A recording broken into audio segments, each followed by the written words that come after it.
Great. So we're recording. Okay, friends, today we have a treat especial. Gus is going to teach us about how to automate some of the gnarliest parts of compiler implementation in a way that will help open up the future of supporting lots of fancy hardware. So with that, Gus, please take it away. Thank you, Zach. Okay, great. Thanks everybody for coming to my thesis proposal. And today I'm going to be proposing a thesis about generating compiler backends from formal models of hardware. So to discuss how we're going to generate compiler backends from formal models of hardware, we should first talk about compilers themselves. So this is a compiler. And so what does a compiler do? Well, it translates code to machine code, translates high-level code to machine code. And in general, compilers have multiple layers, a front end, some target independent optimization layers in the middle, and a backend.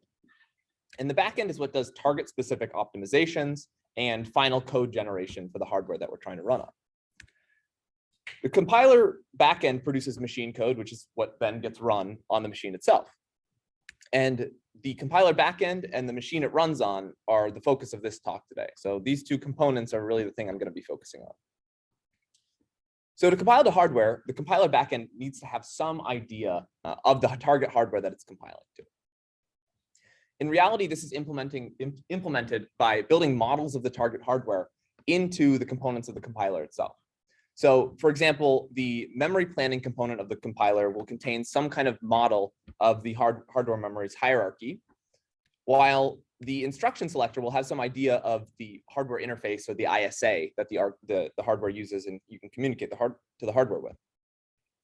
Importantly though, and kind of the basis of this thesis is the fact that these models of the underlying hardware that the compiler has are generally implicit. And so what I mean by implicit is that they're not explicitly coded descriptions or models of the underlying hardware, but instead they're implicit descriptions like heuristics or hard-coded optimizations. So for an example, in this paper, these authors perform a study of how various minor code transformations affect the quality of output of major compilers GCC, ICC, and Clang. And specifically, they find that small changes in the input program lead to very large changes in the output performance of the compiled result. And one of their main conclusions is that it's actually the inaccurate vectorization models in these compilers that is leading to the large variation in results. So what are vectorization models? Where a vectorization model is a prime example of an implicit hardware model. A vectorization model is basically a heuristic to determine when vectorization on a CPU will be profitable. So by quality, you mean quality is measured as performance? Performance, yeah, yeah. So basically, they saw that like changing loops around in small ways that the compiler should be able to figure out how to optimize. Essentially, equivalent code produces wildly different performance results. And yeah, please interrupt with questions at any time. That's definitely how I want to do the talk, please. Okay. So as this paper highlights, relying on implicit models can produce imperfectly optimized and non-performant code. But this isn't the only downside of implicit models. There's a number of downsides. So implicit models will also cause a lot of headaches during development of the compiler itself. Modifying implicit models often requires the time and attention of experts, as it can be unclear where modifications actually need to be done in the compiler. And modifications can have wide-ranging and unexpected consequences once you actually find out where to make them. And lastly, and most importantly, these implicit models are an insidious source of bugs. So if the implicit models are incorrect, then the code they generate will also be buggy. And we're still fixing these bugs in these implicit models is made even harder by the fact that they are implicit. Again, it requires experts to go and find them. So implicit hardware models in compiler backends are potential sources of imperfect optimization, difficulties in development, and hard to find bugs. And so this leads directly into my thesis. My thesis is, I hypothesize that automatically generating compiler backends from explicit formal hardware models gives rise to emergent optimizations, reduces development time, and enables verification. And so just to clarify, what do I mean by emergent optimizations here? Emergent optimizations basically means that the optimizer is able to discover optimizations that are not explicitly programmed. So the optimizer is able to compose small facts about the underlying hardware, in this case, into large and complex optimizations, effectively discovering complex optimizations from tiny ones. And this thesis is very much so in line with a lot of Norman Ramsey's work on automatically generated instruction selectors. But however, unlike Ramsey, we're going to be applying these ideas not on CPUs, which is his primary focus, but we're going to be focused on fixed function accelerators in the first part of this talk, and then on programmable hardware, or FPGAs, in the second part of this talk. So let's get right into the structure of the talk. So I've broken the talk into three primary sections. First is, what I'll show, i.e. the thesis that I'm trying to show. Then how I've shown it so far, so the work that I've done that supports my thesis so far. And then lastly, how I'll finish, so the last project I'll do to support this thesis. So I've just finished explaining what I will show, i.e. my thesis. And let's jump right into how I've shown it so far. So with that, let's talk about Glenside. So this work was done with my colleagues here at UW. And it was published at MAPS 2021. And because we're about to get a bit in the weeds, and there's going to be a few times where we're going to dive into the weeds in this talk, I want to first summarize at the high level, what the story of Glenside is, kind of summarize what you should get out of this portion of the talk, or what I want you to get out of this portion of the talk, and we'll see if I've done a good job. So the high level story behind Glenside. So Glenside is a tensor intermediate representation, IR, built for equality saturation. And if you don't know what equality saturation is, that's fine. We're going to talk about it later. Just know that it's a form of optimizing programs that's incredibly useful, and we want to be able to use it. So Glenside enables users to model hardware accelerators as program rewrites. And these program rewrites are going to be used in equality saturation, basically to find places where we can offload our hardware, or offload computation onto our hardware. And lastly, these rewrites, in concert with Glenside's built-in rewrites, automatically discover ways to map machine learning workloads to accelerators. So that's that emergent optimization that I'm talking about. So this is the high-level story of Glenside. Basically, we built a language for equality saturation over tensor programs, and it helps people map computation to hardware. So when we began building Glenside, we had three design requirements. First, it had to be pure. So I'm sorry, I'm trying to blaze through this because we're a little low on time. But so if I skip over stuff, that's why. But the language must be pure. This is basically a requirement for equality saturation. The language must be low level so that we can actually reason about stuff at the hardware level. Otherwise, we can't really do any hardware specific optimization. And lastly, the language must not use binding, which again just helps with equality saturation. It's kind of a key requirement for us, but I'm not going to explain why exactly. So, as always, I think the easiest thing to do is to just begin by working through an example. And what we're going to try to do is basically we're going to work through an example of how we would encode a really basic kernel and fundamental kernel in machine learning, which is matrix multiplication, in a pure and low-level way. So what we want to do now is we want to find a way to represent matrix multiplication in a way that's pure, low-level, and avoids binding. And so just to remind ourselves, the algorithm for machine learning, one way to describe it is given matrices A and B, we pair each row of A with each column of B, we compute the dot product between each row and column pair, and we arrange the results back into a matrix. Gus, I think you had a Freudian slip. You said that was the algorithm for machine learning.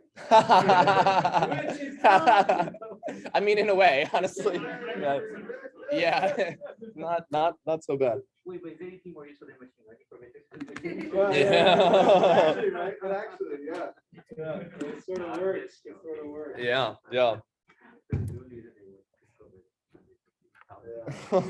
They never knew. Okay, so that description of matrix multiplication, not machine learning, it leads to it pretty immediately suggests a possible pure implementation of matrix multiplication. So we're just going to step through it visually. First, we view the matrix A, which is on the left, and the matrix B on the right as a list of its rows and columns, respectively. So A's rows and B's columns. So now these are lists of vectors, essentially. We then pair each row from A with each column from B by taking the Cartesian product, which is just an operator that takes every combination of two lists, every pairing of the items in two lists. This gives us every row column pairing, and we map the dot product over this list of row column pairs. And our result is a list of scalar values. So there's a problem with this. The problem is that our values might be correct, But we've actually lost a key piece of information. We've actually lost the shape. A 2D matrix times a 2D matrix should be a 2D matrix. In this case, the result of this algorithm that we described is just a one-dimensional list of scalars. So let's step back in time and understand where the shape information got lost. So by the time we're mapping the dot product operator over our list, the list is already a flat list of pairs. That is, it doesn't have shape information. We can't figure out the original shapes of A and B from this flat list of pairs. That's also the case in the step before. But just at this step, just before we take the Cartesian product, we still have all of the original shape information. That is, we can tell that A was a two-dimensional matrix. We can tell that B was a two-dimensional matrix. So the shape information is present here, but then when we step forward, the shape information is now absent. It's lost. So it seems that Cartesian product is destroying our shape information. So let's resolve this. What we do is we come up with a new Cartesian product operator. And this Cartesian product operator simply preserves the two-dimensional shape of the output. So now a Cartesian product of the 3 rows of A and the 2 columns of B are a 3x2 matrix of pairs, not just a flat list of pairs. But now when we try to map our dot product operator over our list, we run into another problem, which is that it doesn't map the dot product enough at the correct dimension. So what we do is we introduce a new map operator as well. And this map operator knows to map the dot product essentially 2 dimensions deep, correctly mapping onto the row column pairs. And finally, we get out what we expected, which is a 2D matrix with the shape information preserved. So what actually happened here? What can we learn from this? Well, Cartesian product 2D and map 2D, they hard code which dimensions are iterated over and which dimensions are computed on by our algorithm. Those are hard coded in the operators themselves. But if the tensor shapes change, we're going to need entirely new operators like map 3D or Cartesian product 3D. So can we encode this information, the information about which dimensions are iterated over and which ones are computed on?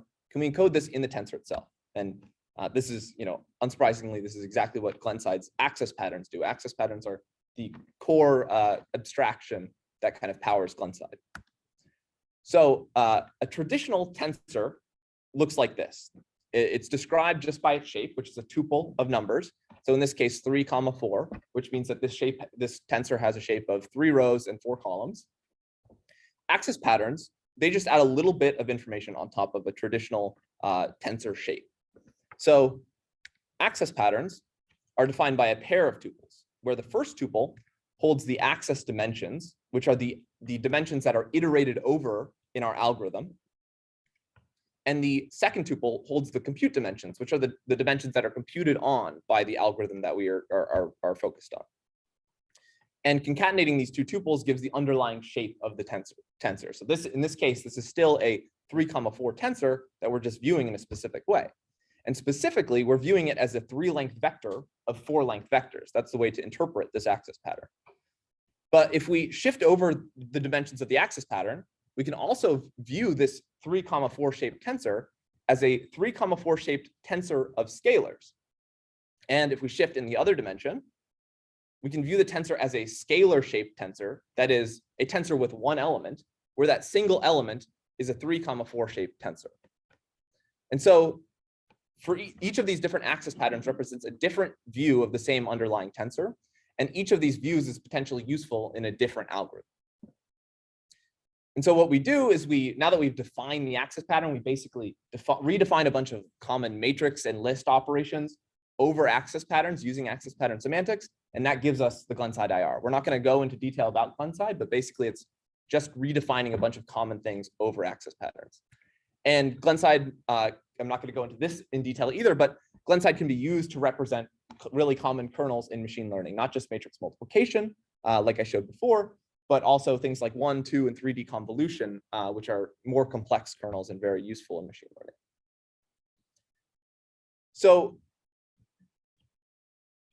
So we've defined Glenside, and we've seen that it's useful in representing kernels in deep learning. But how is it actually useful? And more importantly, how does it actually demonstrate my thesis? So with that, we're gonna jump right into the next section, which is Glenside's use in the 3LA project. So any questions at this point? I know we're blazing through. Yeah. What again is Glenside? The example was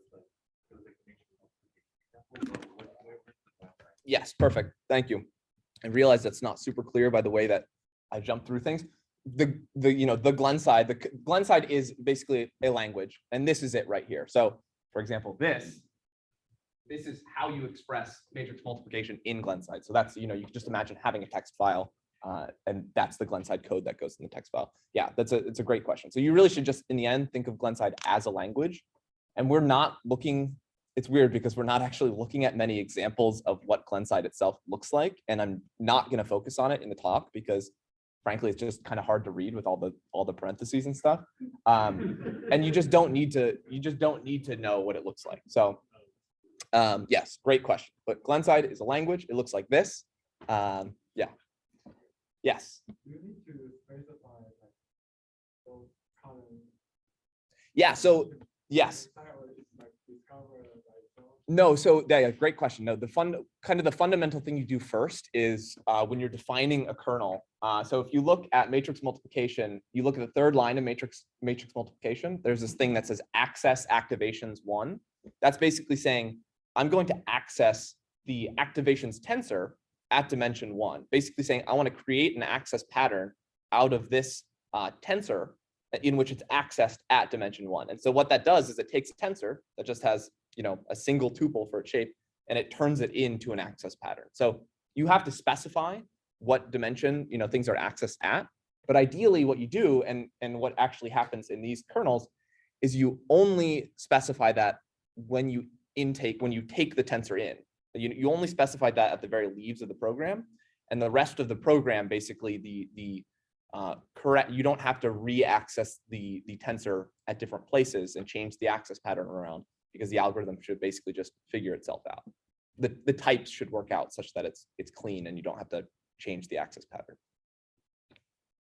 Because is the access pattern, I guess what I want to ask is, in Glenside, should I just think of the access pattern as changing the access pattern, except there's no active manipulation of how it's actually laid out in the hardware? Yes, yeah, yes. Yeah, that's a really good question. So this is everything we've done with Glenside has been at the high level. Like there's no actual memory semantics here. We're not talking about layout.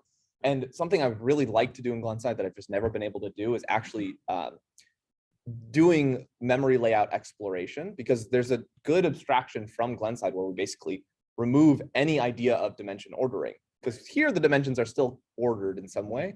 If we just we can entirely remove dimension ordering from Glenside. It's not necessary. And then we could do some really interesting layout exploration with that. But yeah, really good question. There's no implication about how it's laid out in memory. Okay, good, awesome. Let me check the chat. Chandra asked a question. She asked, I know you mentioned no side effects because it's bad for equality saturation, but do you think it's possible to encode side effects in an egraph at all? Can one associate some notion of heap and track it using analysis? I mean, that's exact. So that's, I think Chandra might be throwing me a softball question here, because that's exactly what Peggy does. So Zach's previous work, Chandra, thank you. So Zach's previous work, when he was at UCSD with his colleagues there, does exactly this for Java. So they encode in their egraph. So this wasn't the first use of an egraph, but really it's what popularized it for us here at UW, because Zach did it. They encoded in the egraph some idea of memory state. So the heap of a Java program, for example. It also became much more compelling when it was in Rust and very fast.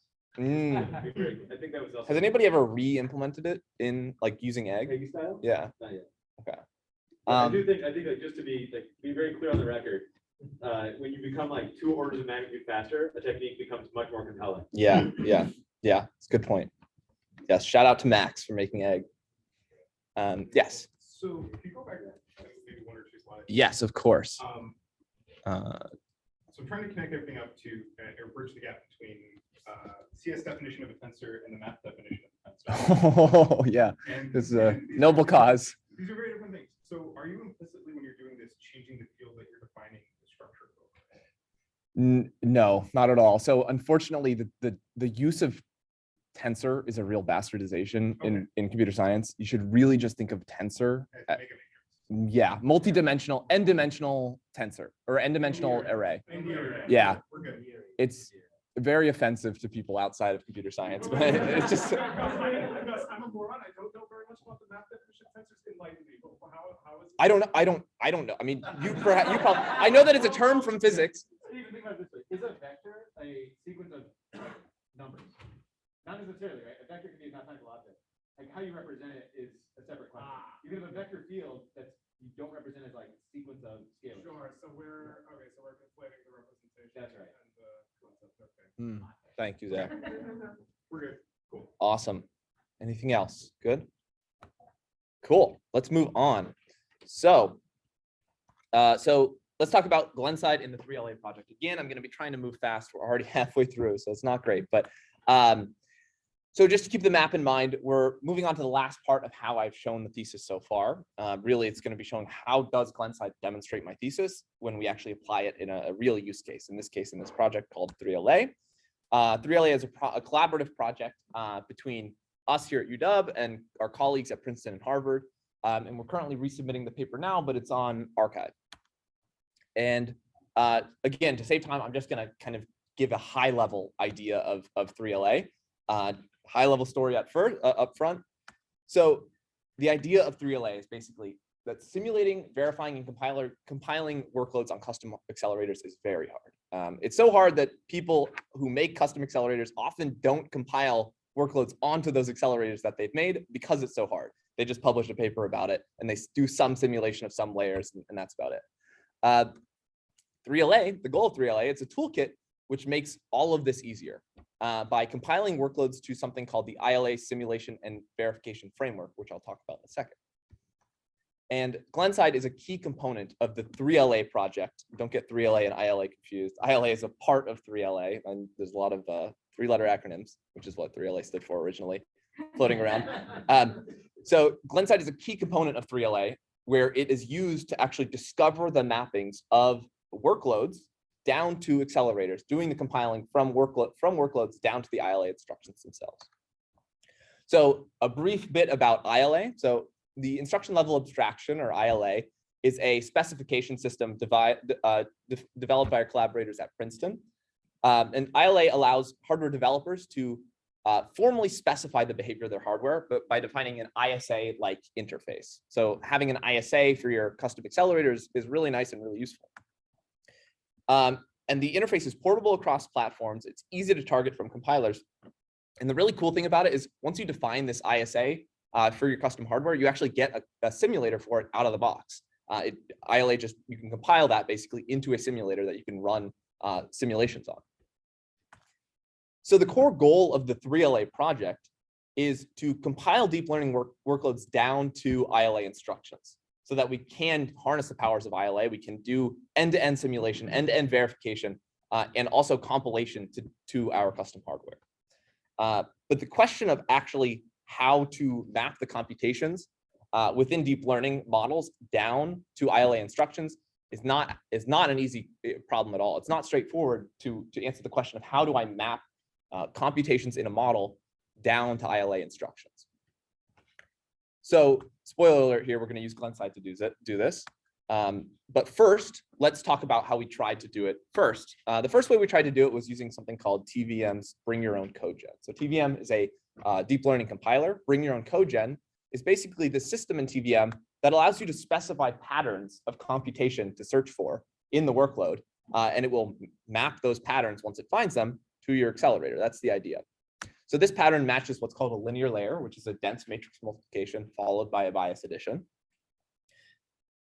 And so, when we use BYOC to map workloads to our accelerators, these are the results that we get. So In this case, the rows represent 2 accelerators that we tried to map computations to. And across the top are 5 different workloads, 5 different deep learning workloads that we mapped to. And we can see that except in the case of Vita and ResonLP and Transformer on Vita, we have pretty poor performance in terms of finding places where we can use our accelerator in these workloads. And so why is this happening? Well, in many cases, it's because of really simple mismatches. So for example, this snippet of code from MobileNet represents a linear layer, yet it will not match our pattern. And it's because this add should instead be a bias add. This is really simple. It's literally just change an operator and it would work. And that's why this pattern doesn't work. And so there are a ton of small mismatches like this in the workload. And one solution to fix this would be to write more patterns explicitly, which is kind of a pain. So one nice thing to do would be if we could make the rewrites that we have already more flexible, if we could make them match more things without the user having to write more patterns to match more things. Yeah. Is that a corrective bug that the add operator is wrong, or is it just affecting the ability to pattern match to mapping? It's a great question. It's not a correct, yeah. The answer to that is complex. I would say it's like a kind of an engineering, I won't call it a bug because it's not incorrect, but it's just the fact that Relay, which is the high level language of TPM, has an add operator and has a bias add operator. They're both useful in different cases. They both can be used to implement a linear layer. And it really just depends on who implemented this and how do they write it. And so it's not incorrect to write your linear layer this way. And you could imagine maybe that Relay would have some passes that try to canonicalize this so that whenever something could be a bias add, it changes it. But as far as I know, it doesn't have something like that right now. And so it's not incorrect. It's all this code works. It's just kind of an engineering quirk, I guess. Can I make an addition? Please, yeah. So in this specific case, a linear layer, the difference between add and bias add has only to do with the shape inference rules. So if the shapes check out, they will semantically do exactly the same thing. That's why this example works. And yes, I think Gus is right. You could definitely have some kind of canonicalization pass and figures this one. Yeah. Thanks, Stephen. Okay, any other questions? Cool.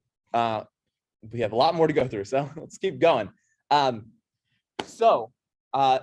The idea is we want to make this more flexible, and the way that we're going to do this is we're going to use Glenside and we're going to use equality saturation. So we're finally going to explain what equality saturation is. So what this is going to look like in 3LA is we're going to take in models, input them to Glenside, and then we're going to do a bunch of rewriting, and we're going to do what we call flexible matching, which is where we use small exploratory rewrites to basically transform the program and expose places where we can map in our hardware.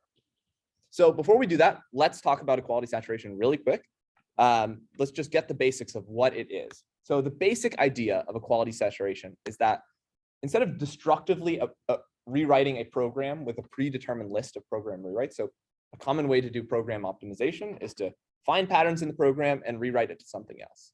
It's a really basic way to transform programs. Commonly, the way that that's done is you would literally find the pattern and change the text, for example. So now you don't have the old program anymore. You now have a completely new program. So instead of doing this, instead of destructively rewriting a program, the idea is to run all rewrites, run all transformations simultaneously and repeatedly, and keep all of the discovered versions of the program around. Keep them all in some data structure. And the data structure that enables that is this thing called an equality graph. So the idea behind an equality graph is that it keeps all of this information that you've discovered around, and you don't lose any programs that you've discovered. So let's look at a really simple example just to hammer the point home. Imagine we have a small math language, and we have a few facts encoded as rewrites over that math language. So we know that x times 1 is equal to 1. We know that x divided by x is also equal to 1. We know that x times 2 can be implemented as x left shifted by 1. And we also know that we can reassociate multiplication and division. So let's use these rewrites to optimize this program. A times 2 divided by 2, we know that should just become a. So how do we apply rewrites to actually optimize this?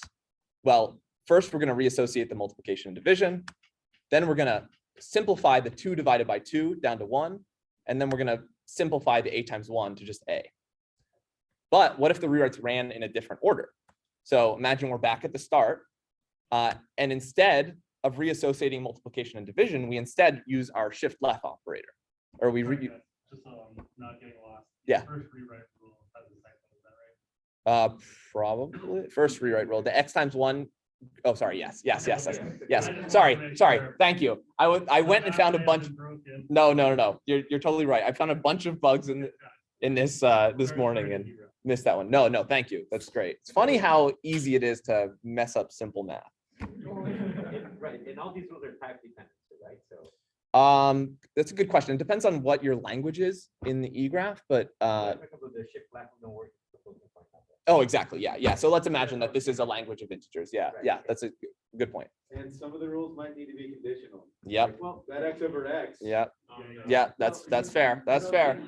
See, now you guys are taking this example and making it way more complicated. right, but then there's also the question, like, could you have rules that involve two different types? Definitely. Yes. Yeah, How do absolutely. you express that? Yeah. Okay, great. Any other questions? Thanks for pointing out that bug. Yes, X times 1 is not equal to 1. Yes. No. But let's this simple example. You guys are good computer scientists. Thank you. Thanks for proving your bug finding abilities. Okay. So let's move on. So let's say we apply this rewrite rule. And now we have this expression, A shifted left by 1 divided by 2. And at this point, we're stuck. We can't actually fire any of these rewrite rules anymore. There's nothing we can do. So we can't actually optimize this program to down to just A.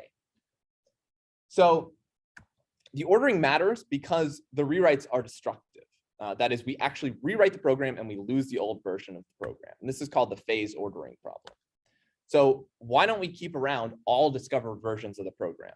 And this is exactly what eGraphs do. You can imagine that sounds like it's going to take up a lot of space, and kind of the genius of eGraphs is that they find a way to compress it down. So let's look at how they compress it down.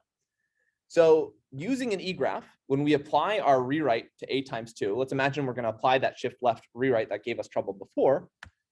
Instead of destructively rewriting, we actually just add a fully new expression for A shifted left by 1. We keep around the old expression as well. So now we have this A shifted left by 1, but we still have A times 2 divided by 2. And with this, we can now fire the rewrites in any order, and we don't have any worry about losing anything that we've discovered. So there's a lot of complexity to this. There's a lot of nuance and stuff you can learn about eGraphs. They're wonderful. Everybody in Pulse is obsessed with them for good reason. And because of that, Max made a library called Egg, which is incredibly powerful, incredibly fast, and has powered a lot of research out of Pulse in the past year or 2 years, including all of my work, basically. So Egg is just very fast equality saturation. So now coming all the way back to 3LA. So equality saturation allows us to use these small exploratory rewrites to discover many equivalencies within the eGraph. And then these expose more mappings down to hardware. So I'm going to just skip through to the end of this. One thing I want to show is here's what rewrites look like to rewrite a program to a hardware design in Glenside. We basically just need these 2-line rewrites that say, here's the Glenside program, here's a Glenside code that we're matching on, and we just match that right to an accelerator call. So this is how we capture accelerator semantics in a high-level rewrite. I'm going to skip through the rest of this because it's not as important. I want to get to the other important stuff. Basically, this is showing what Glenside looks like as it's running. We're expanding out the eGraph, we're finding all these equivalencies, and then suddenly we find places to map in hardware calls, which is great. And flexible matching, once we start using flexible matching, in all cases, we find way more matches in the programs that we're trying to match into. So in half of the cases, actually, we go from basically 0 to finding all of the possible ways we can map these computations onto hardware. I'm also not going to go into this, but basically I was going to talk about how small rewrites in Glenside compose to form really complex optimizations. I'm not going to go into detail about that right now. So what does all of this show about Glenside? Let's bring it all the way back to the thesis. So here's my thesis. My thesis is that that automatically generating compiler backends from explicit formal hardware models gives rise to emergent optimizations, reduces development time, and enables verification. So how does Glenside show this? How does Glenside in the 3LI project show this? First, it gives rise to emergent optimizations. I just skipped over the slides about im2 call, but that's the complex optimization we discover from small rewrites. It reduces development time because, well, writing rewrites is a lot simpler than writing an entire mapper from scratch. And also, Glenside itself is very fast at finding mappings into hardware. And it enables verification. We didn't talk much about, well, we didn't talk at all about the verification abilities of ILA, but there's a whole section in the paper about how once you can map down to ILA, you can do basically complex, full formal verification of your programs. Yes. How do you know that writing rewrite is important than writing a macro from scratch? It doesn't seem necessarily true off of that. Yeah, no, that's I don't know anything like that.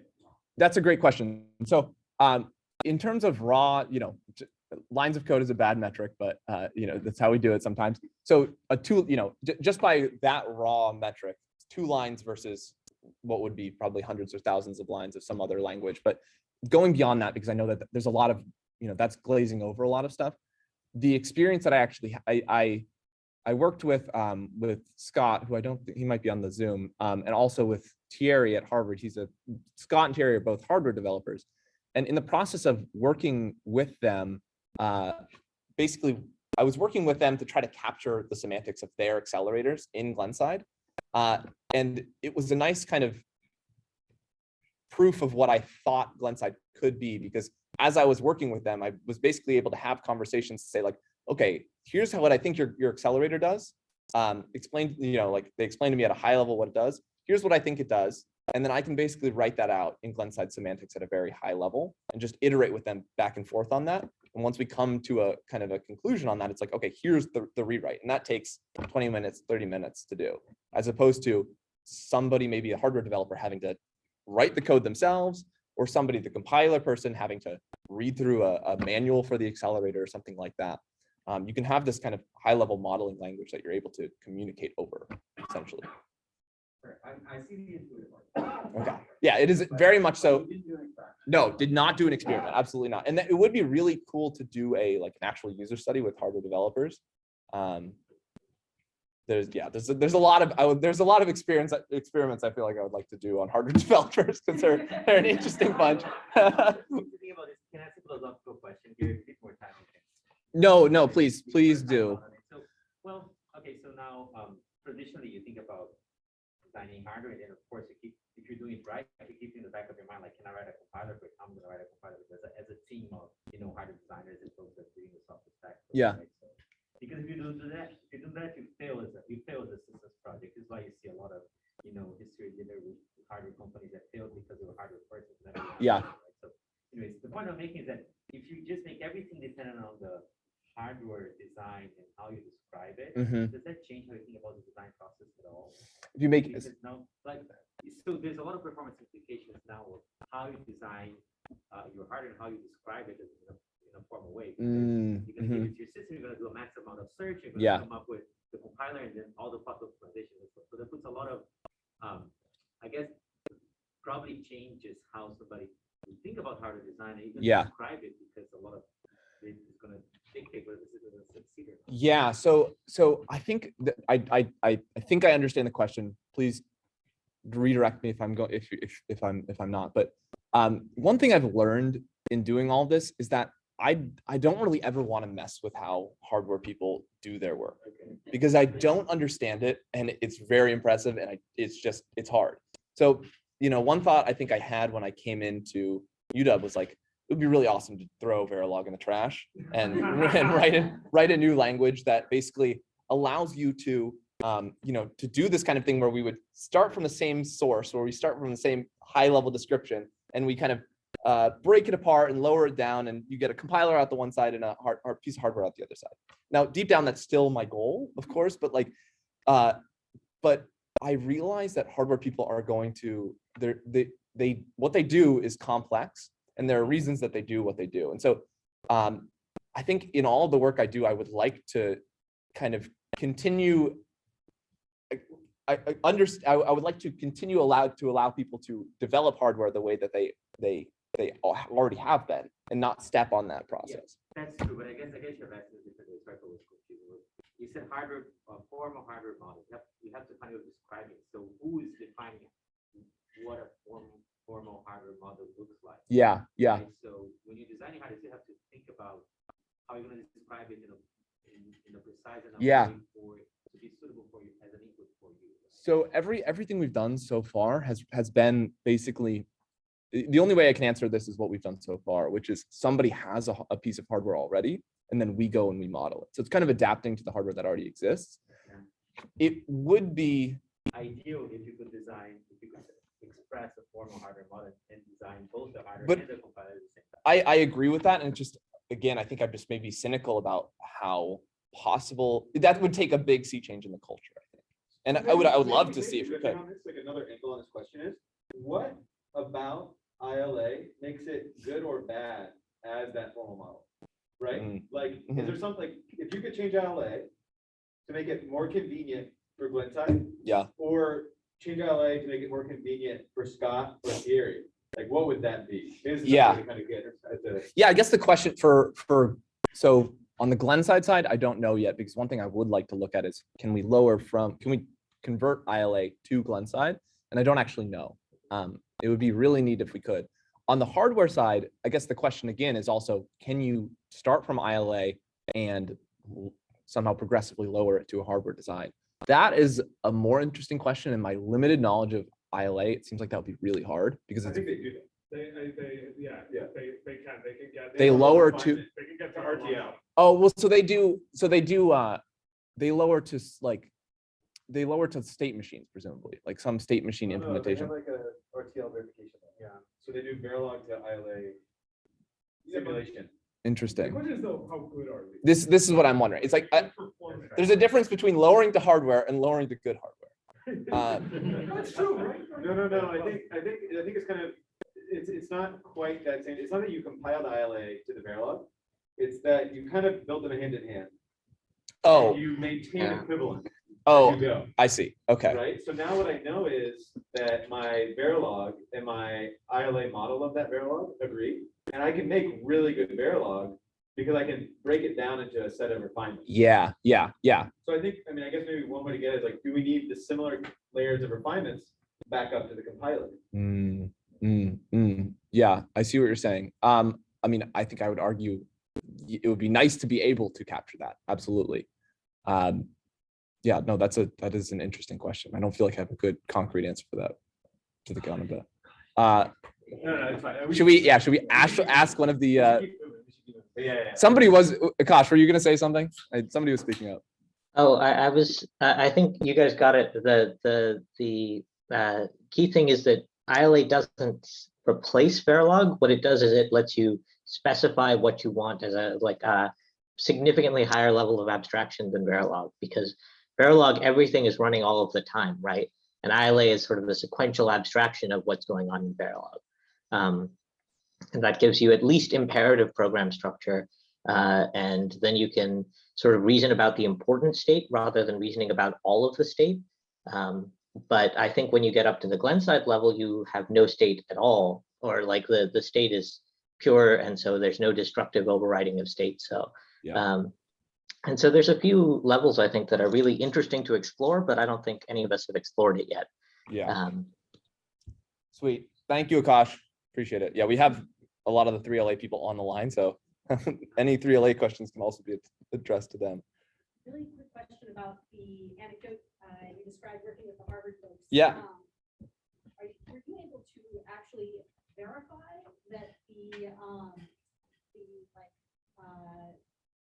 rewritings that you did or the mappings were correct, or was it just the fact that the three of you went in a meeting and stared at it and you're the experts, and so that's the best verification you can do right now? So in one of the cases, so in the case with the 3LA project, there was actual verification that what we compiled to the hardware was correct. And so there's a lot of, there's a lot of nuance to that too, because you can talk about like the high level computation was correct, but we had a lot of numerics issues, which is a whole other thing.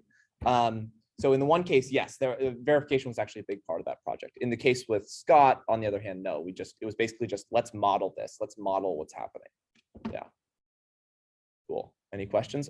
So we're at 57 right now. So if people need to go at 2, please be my guest. Not offended at all. I'm sorry that we're going over time. But what time should we like set the hard? Should I say 15? Yeah, 15 sounds good. Okay, so I'm gonna try to finish this by 15. Sorry for going over, everybody. So with that, let's launch right into my proposed final project, which I am calling Lake Road. So this work is done with my colleagues here at UW. Special shout out to Luis Vega, who just defended yesterday. This work would not happen without him. He's kind of the core heart and mind behind this. He has a lot of these hardware ideas, so I'm happy to just go along with them. So let's think about what was happening inside of Glenside. And yeah, let's think about what's happening inside the eGraph while Glenside is running, because that's going to show us some interesting things. So as Glenside is running, it's basically discovering all of these facts inside the eGraph. It's discovering all these interesting equivalencies. And its entire goal is to eventually find places where we can map in calls to our hardware in our program. But these accelerator calls are predetermined. We're just searching for them in the program. So the hardware is fixed function. We can't change what the hardware does. We already know what it does. We're just searching for places to use it. But at the same time, we have all of these other interesting equivalencies we've discovered. We have all these interesting facts that are conveyed by what's in the eGraph. So what if we could use the information in the eGraph to tell us which hardware to make? So for example, we see these two nodes in the eGraph. What if we could just make hardware for them and extract a program that uses that hardware? That's the core idea behind Lake Road. So Lake Road is going to use similar techniques to Glenside, i.e. quality saturation, to map computation down to custom hardware. But in this case, we're mapping down to something called FPGAs. And we'll talk about FPGAs in a bit. And the different thing here is that Lake Road additionally uses what it discovers in the eGraph to propose entirely new hardware primitives. So just for a bit, let's talk about what FPGAs are, because they're crucial to understanding Lake Road. So FPGA stands for Field Programmable Gate Array. The field programmable is a big way to say basically that it's really easy to reprogram. You could do it in the field if you needed to. And the gate array means that it's filled with logic gates. Nowadays, it's filled with a lot more, but you can really think of an FPGA as just a big mesh of logic gates that you can wire together however you want. A better way to think about an FPGA maybe is as a bag filled with components. So there's three primary types of components in an FPGA. First is the programmable logic. These are the gates that I was talking about.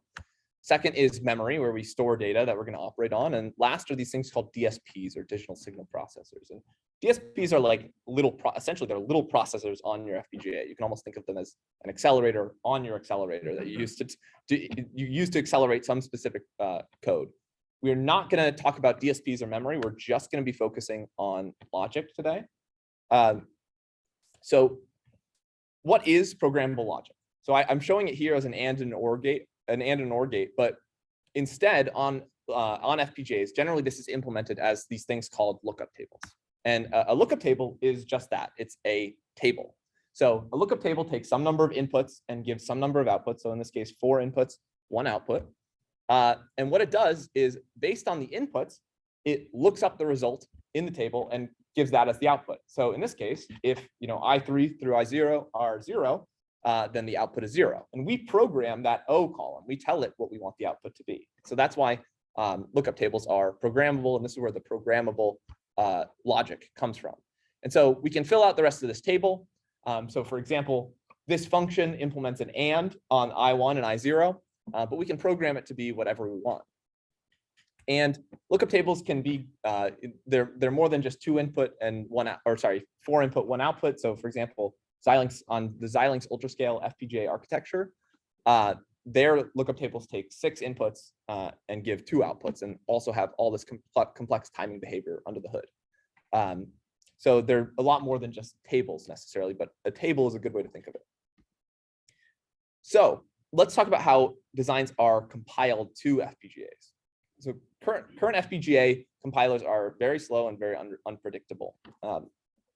So one quote from a paper written by Xilinx engineers themselves says that UltraScale Plus devices employ DSP blocks that are rated at 891 megahertz for the fastest speed grade.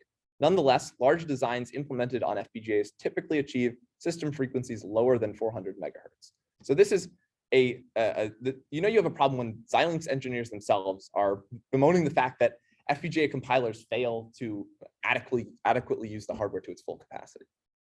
So why does this happen? Well, one reason for the poor performance of FPGA compilers is that, among other reasons, they perform this kind of interesting and complex dance, where essentially your input design specified in behavioral Verilog is lowered all the way down to a really low level representation, in this gate level representation. You can really just think of this as like ands and nots. It's a bunch of ands and nots. And then that's actually raised back up to the level of FPGA level Verilog. So high level primitives like lookup tables and DSPs. And this process is slow, and it also produces really inconsistent results. So recent works, and specifically I'm going to be talking about Reticle, which is Luis Vega's paper. So recent works like Reticle have attempted a more direct software compiler-like approach. So by this, I mean, you start from behavioral Verilog and you lower right to FPGA level Verilog. There's not this weird dance of going down and then trying to come back up. More realistically, what happens is that we lower through multiple layers of intermediate representations, eventually landing on FPGA level Verilog. But to do this, we need what's called what we call an FPGA ISA, which is the lowest level IR, which finally gets converted to FPGA ready Verilog. So that sits here in the chain. So you imagine you start with your high level language, you do some stuff to it to lower it down to lower and lower levels of abstraction. Eventually you target your FPGA ISA, and we'll take a look at what FPGA ISAs look like in a second. Eventually you hit your FPGA ISA, and then this can just be converted directly to this representation that's ready to be put on the board, essentially, in some sense. So FPGA ISAs are not our invention. Tool chains are currently specifying their ISAs explicitly, even if they don't call them ISAs. So this, for example, is an ISA from the MLIR hardware design hardware design toolkit inside of MLIR. It's called the COM dialect, or the combinational dialect. And you can see it contains a bunch of basically, add, and, or, etc., all of these logic functions. Similarly, Calyx, which is a hardware compiler out of Cornell, also has an ISA, and it specifies very similar instructions. So what Reticle does is it compiles the designs to these ISA instructions, and then those ISA instructions just get converted directly to FPGA specific Verilog. So you compile down to ISA instructions, and then if you want to compile to, for example, a Xilinx board, you compile those to the Xilinx implementation of those instructions. So we know that ISAs are necessary for these new FPGA compilation tool chains, but how do we actually choose the ISA? Where does the ISA come from? And once we have chosen the ISA, how do we actually implement it? So currently, both of these things are done by hand. The idea of having an ISA, an FPGA ISA, is a relatively new one in the first place, and everybody who needs one has basically just implemented it by hand. And generally, an FPGA ISA is just a collection of really obvious operators like and, or, add, etc.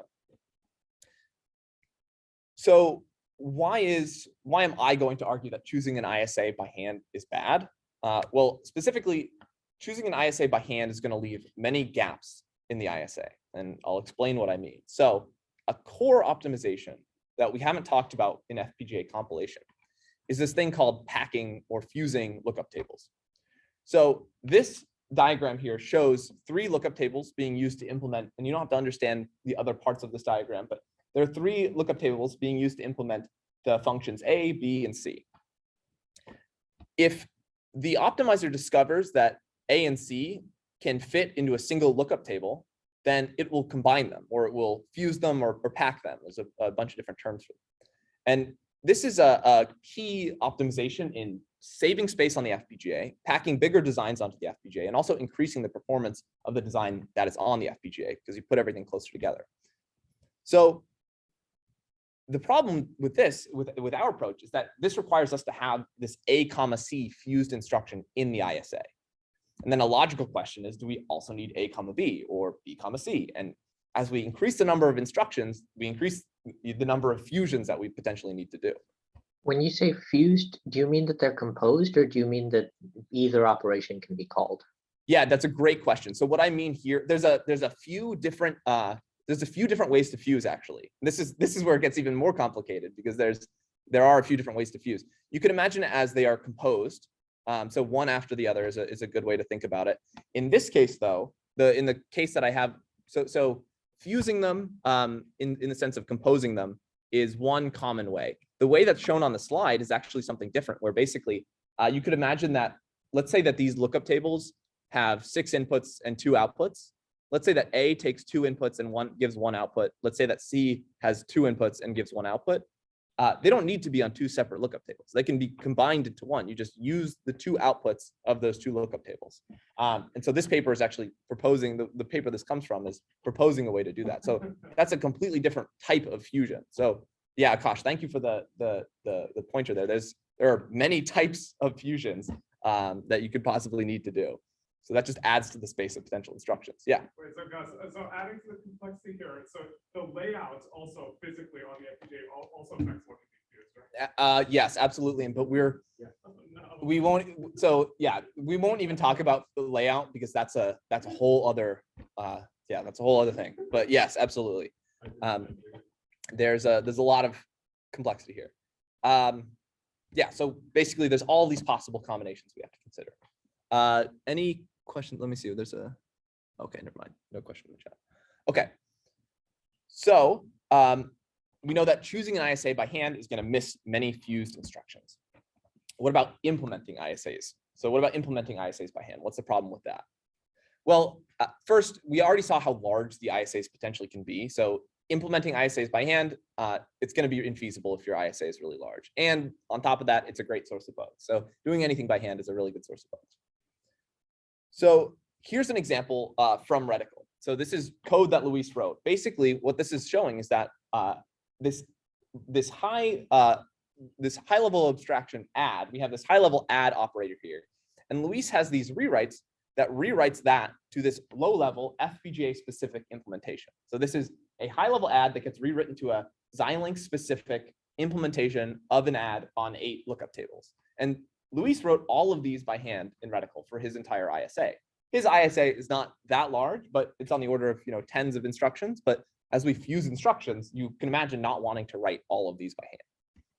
So this is very slow, especially if we have multiple backends and many fused instructions. So naturally, the question is, can we do it automatically? And that's exactly what Lake Road is going to do. That's what we're proposing. We're proposing a tool to automatically define and implement ISAs for FPGAs. So we have 5 minutes left, so I'm going to really zoom through this. I've given you the high level idea, so we're just going to fly through how it's actually done. At a high level, there are 2 steps to Lake Road. First is the ISA exploration, where we take in hardware designs, and from those hardware designs, we discover which instructions they contain, all the fused instructions they contain, and we propose an ISA. And then there's the ISA implementation synthesis, which takes that ISA and then it actually implements it for your specific hardware backend or backends. So we're going to focus first on the ISA Explorer. A lot of slides here. I'm going to try to skip through them as coherently as possible. But the core idea behind ISA exploration is you define the ISA from instructions that are found in real designs. So ISA exploration basically expands out to enumerating instructions and then filtering out those instructions, filtering out instructions you don't necessarily want. So to enumerate instructions, what we're going to do is we're going to look at designs and enumerate the instructions found in those designs. So for example, if we have this simple hardware design, just a circuit that computes the NOT of A and B, we want to enumerate the instructions that we see in here. So one naive approach is that the instructions are just the sub-expressions of this expression. So for example, these are the 2 sub-expressions of this hardware design. We have this NOT of and we have AND. But this actually misses one. We miss the NOT instruction here. And so what I show here, I'm going to skip through this because it's not important, but what I show here is we can capture all of the instructions using rewrites in egg. So we do this process of basically having these small rewrites that discover all possible enumerations of all instructions. These are encoded as rewrites in egg. And then when we run these rewrites in the eGraph, we essentially build up this list of instructions. So for example, the add here, let's go back here because this is important. So the add here gets rewritten to this structure, which is applying the I0 and I1 instruction on the arguments A and B.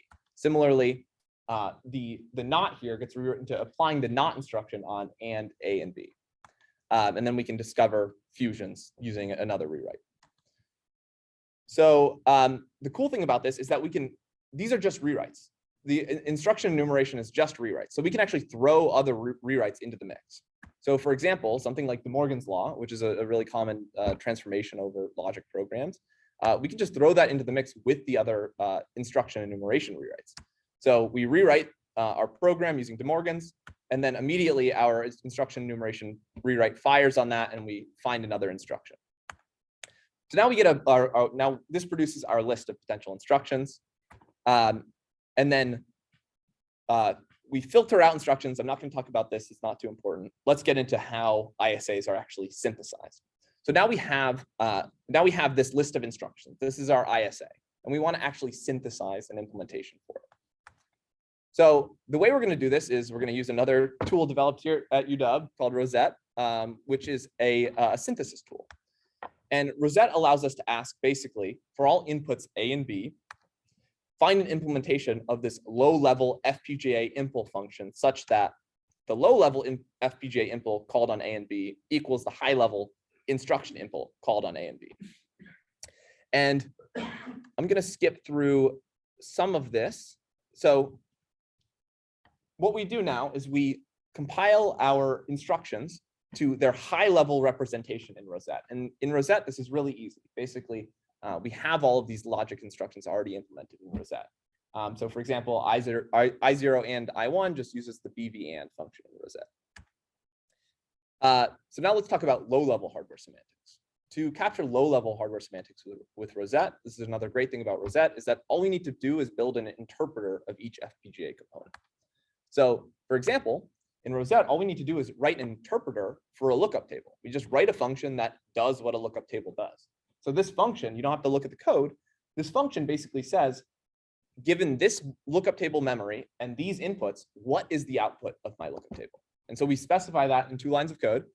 And then we can go ahead and implement a more specific version for Xilinx. And so now we have an interpreter of Xilinx's lookup tables. Now that we have the high-level instruction semantics and the low-level hardware semantics, we can go ahead and stick this all into Rosette and synthesize implementations of these instructions. So let's synthesize an implementation of I0 and I1. I realize we're right at time here. Basically, we formulate our query to Rosette, where we basically ask, find a setting of A and B, or sorry, find a setting of the memory such that our lookup table implements the AND instruction. We push that through Rosette, and we find a setting of the memory that does this. And I'm going to skip through the rest of this because it's not as important. Let's get right to the end.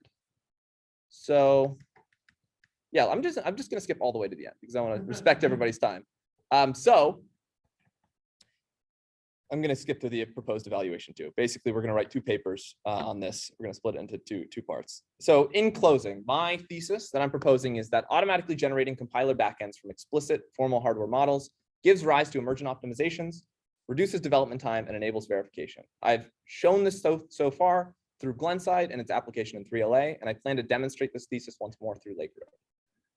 I have a timeline here. We won't go through that. Acknowledge the people who pay me, acknowledge the labs. Thanks to all the students who I work with and the professors, and of course, thanks to Zach and Luis. You guys are the best. This is so fun. I wouldn't want to be anywhere else. You guys make this awesome. So thank you, everybody.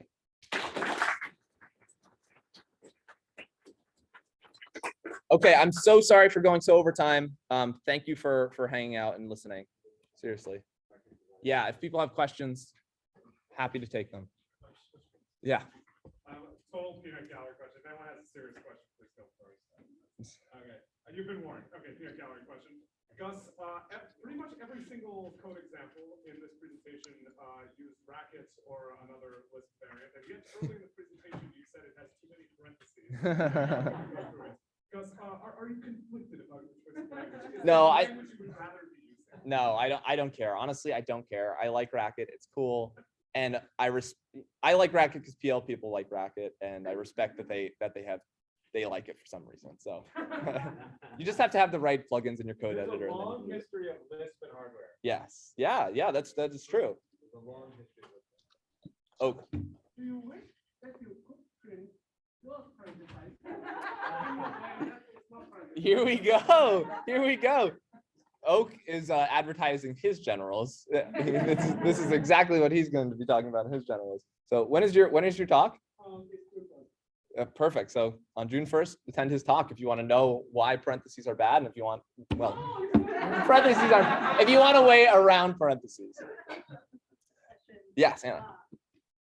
So again, sort of asking about which parts of Lake Road can be verified and which parts you just have to look at really carefully. to make sure you don't have bugs. So for example, when you're writing the lower level hardware semantics that you're going to plug into Zet, how can you make sure you get those right? Yeah, that's a really good question. So here's the cool thing about FPGAs. The basic building blocks of FPGAs, specifically, I'm going to just talk about lookup tables here because DSPs, this is not true. But lookup tables, if you can trust a block diagram written in specs, so Xilinx will give a spec to you of their lookup table. If you can trust that block diagram, you can encode that in Rosette. And then that's, in some sense, there is still a manual process there, but the source that you're drawing it from is very low level. And so some kind of formal verification should absolutely be possible. For lookup tables, that is especially true because they are so simple. So the basic building block we're starting from is really straightforward. In terms of verification, other verification, though, it's a really good question. So I didn't get to this because I skipped over it, but when we synthesize ISA in instruction implementations for lookup tables, in some sense, we know they're correct by construction. Surprisingly, that's not a guarantee that even though FPGA compilers are compiling to these lookup tables that have such definite semantics, the compilers have bugs and don't actually give you these formal guarantees. So in some sense, one of the selling points that we really want to sell with this work is the fact that this is correct by construction, which is not something that a lot of people can claim. There's actually a lot of really interesting hardware verification work, hardware compiler verification work, where people go to great lengths to verify hardware compilers. So yeah, there's a lot to be said on that. If you're combining, so we're ignoring verifying DSPs themselves, if you're combining lookup tables with DSPs or other more complicated things that we talked about yesterday, can you reason a little bit about the combination if you assume that the stuff you do with the DSP is correct? Yeah, I think you can. I think to some limited extent, you could probably verify what happens in a DSP. They're not, I mean, they are complex, but they're not that complicated. So yeah, I think you could definitely. The other part that starts to get weird is, like Luis talked about yesterday, DSPs are starting to support more complex data types. So things like floating point, things like bfloat. Then you get into not just questions of verification, but also numerics issues, which, myself and the people I work with, especially Stephen, we know how painful those things can be, and they're not really talked about. The numerics issues is a massive problem, and people don't really talk about it. Some people don't. Sorry, some people don't. There are definitely people who talk about it. So another question about your. No, sorry, here, Akash. Sorry, we had a question here. Hang on. Oh, yeah, I was just wondering,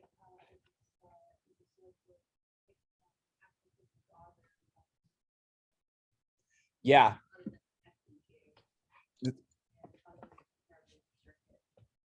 Okay, yeah, great. So let's start with the comparison to circuit. So I think a really good comparison so for people who don't know, there is this big project in the compilers world called MLIR, which is really seeking to kind of bring all compilers under one roof, is really what I think of it as. And so what they do is they basically give you this infrastructure for defining dialects or IRs within MLIR. Circuit is just one of the dialects or groups of dialects.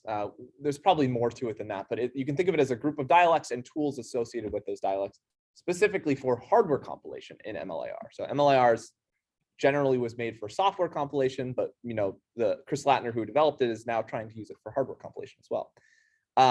So comparison to Circuit, I really think a good comparison there is it's probably better to think of kind of the idea of what Reticle is doing, in the sense that it's Reticle is basically saying, let's take a more software compilers-like approach to hardware compilation. That's more similar to what I've seen coming out of Circuit. So far, what I've seen in the papers that use Circuit is that they are kind of also proposing the similar lowering through a bunch of different IRs and targeting hardware. I don't know enough about Circuit, but I generally interpret it as mining the same vein that Luis mines, which is like, let's use software compilers like approaches to compile to FPGAs. Whereas this work is kind of, Lake Road is definitely like that, but it's basically assuming that you're going to do that, assuming that you are going to build a software compiler-like compiler for your hardware, let's help you build that. So Lake Road can be used to generate ISA implementations for Circuit. It can be used to generate ISA implementations for Reticle, things like that. First question. So other hardware, yeah, this definitely can and should be used. This idea, I would think, can and should be used for other hardware. FPGAs themselves are pretty diverse in terms of what they have on them. So we have to think about how do we support the other components of the FPGA. But there's also these things called CGRAs, which are coarse-grained reconfigurable accelerators. You can think of them as FPGAs with more complex fixed functional units on them. And a similar approach could be used for CGRAs. So if we just encode what the fixed functional units do, we can potentially use a similar Lake Road-like approach. Let's do a caution real quick, and then I think we should go to snake wrestling. Yes, let's do it. Akash, sorry to interrupt you. No worries. So I was going to ask about the sort of limit of what functions you can express within one of these FPGA lookup tables. One of the things I noticed was there wasn't much mention of loops in hardware. With what you were talking about, even the synthesis of a FPGA lookup table. So does that mean that the only functions I can express within your system are sort of straight line computations on whatever the inputs are? Or yeah, that's a really good question. So I wanted to have a bunch of slides about this, and as you can tell, I already had enough slides. But so we are only talking about combinational circuits here, which does just mean no loops, no state, etc. There is certainly stateful. You can't really almost make an interesting hardware design without state. So FPGAs definitely support state. We are not dealing with it for now, but you can imagine using a very similar, essentially the way that you extend Lake Road to handle state is you would extend the representation that Lake Road uses from just using combinational operators like and or, etc., to actually understanding state. And this is something I would really love to get to in Lake Road. So you could imagine, for example, let's imagine that we have a hardware design that's 4 parallel adders. You could imagine having that in an E-graph and having a representation that actually understands, oh, I can rewrite these 4 parallel adders into a loop with 1 adder where I store the results in a register or whatever. And it would be really neat to kind of upgrade the semantics of the Lake Road representation to understand that and to have rewrites that actually does that. And then you could, again, those are just rewrites. So you would just do all of your instruction enumeration over those as well. So it's a really good question. That is something I would love to get to. I'm not sure if we will, but I really would like to, because I think it's fascinating. And to do anything useful in the FPGA world, we need to reason about state. So it's definitely something that I would like to get to. Okay, friends, let's thank Gus again.